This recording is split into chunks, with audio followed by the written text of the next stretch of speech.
Imagine taking your old Saxon on the Lincoln Highway before there were really any serious roads being built. Losing a spoke could mean the end of your journey. Or in those early days when cars were just coming out, that's when the aftermarket really started being able to assist travelers on the Lincoln Highway. Garages would pop up along the way, assisting travelers in any kind of problem that they may have with their car and not having to rely on the dealer because there might not be one around. Right now we're outside Kearney Classic Car Collection Museum. I think I've got to go check it out.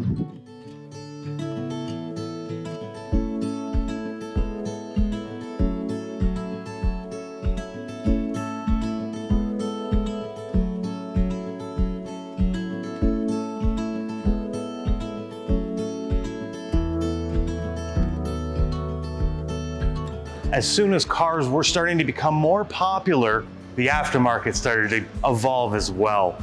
1912, the Boyce Motometer was one of the first aftermarket products you could buy for a car that wasn't coming from the dealer.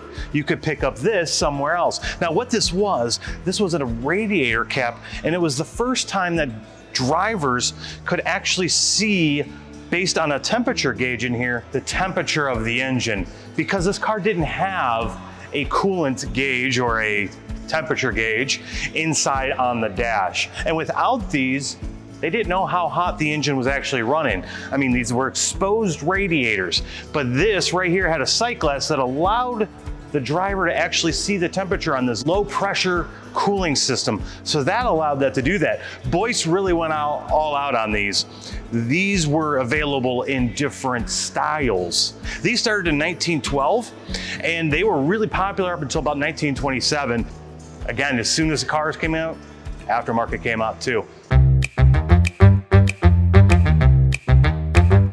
Interesting thing here is what I wanted to talk to you a little bit about.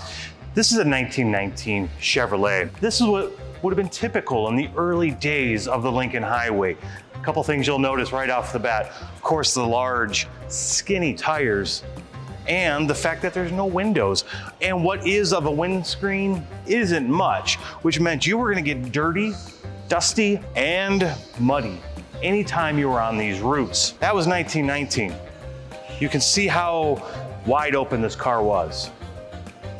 If we walk just 15 years into the future, 1934 Hudson, you can see just how quick the automobile industry changed in just 15 years. Now I've got a closed carriage with windows.